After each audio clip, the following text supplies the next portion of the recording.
এবার পনির তরকারি করব।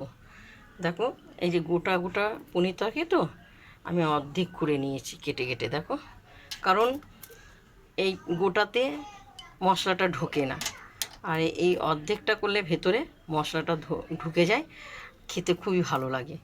যে যেমন খেতে পারো, কেননা আমি বেশিরভাগ কেটেই দেওয়া হয়। এরকম আমি গোটা একটা রেখে তোমাদেরকে দেখাচ্ছি, আমি কেটে দিয়েছি। চলো এবার তেল আমার গরম হয়ে গেছে। তেলে আমি জিরে দিয়ে দিলাম।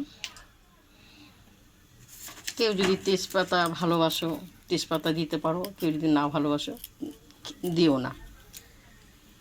তেজপাতা জিরে আমার পুরো হয়ে গেছে গরম। তেজপাতাটা হলো সুগন্ধর জন্য। আমি সিদ্ধ আলুটা ঢেলে দিলাম।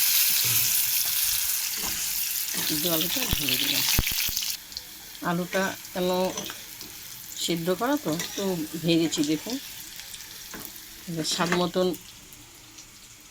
জিরে, টমেটো, তারপর আদা, লঙ্কা, কাশ্মীর লঙ্কা দিয়ে দিলাম। স্বাদ মতন হলুদ, নুন দেওয়া হলো। এরপর কষানো হবে। পনিরে আলুর মশলা কষানো হয়ে গেছে, জল দিয়ে দিলাম। একটু নেড়ে চেড়ে দেওয়া হলো।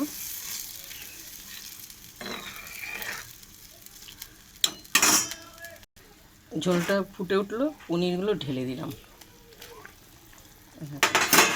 ঠিক আছে, তোমরা যদি পারো পনিরগুলো অর্ধেক করে দিও, মশলাগুলো ঢুকবে, খুব সুন্দর লাগে খেতে।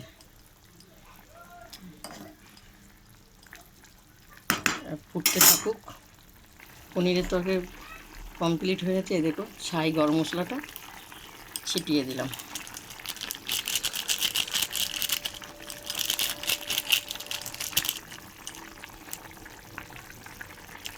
দেখতে পাচ্ছ, প্রথম থেকে লাস্ট অবধি তোমাদের পনিরের রেসিপিটা দেখালাম। দেখো ফালি করে দিয়েছি, দেখো কেটে কেটে। দেখো মশলাগুলো ঢুকে গেছে। আমার যদি পনিরের রেসিপিটা তোমাদের দেখে যদি খুব ভালো লাগে, আমাকে লাইক দিও, কমেন্ট করো, শেয়ার করো। আর বেশি কিছু করিনি। আর এই যে দেখতে তো পাচ্ছ, পটল তোমাদের সামনে পুড়িয়ে দেখিয়েছি। দুই রকমের তরকারি করেছি আজকে। এটা বাটা করেছি, পনিরের তরকারি করেছি। আজকে শনিবারে এই দু রকম করা হয়েছে। আর এটা অবশ্যই তোমরা দেখবে। কালো হলে কি খেতে ভালো লাগবে, অসাধারণ অসাধারণ। যেমনি সুস্বাদু গন্ধ, তেমনি খেতে ভালো লাগবে।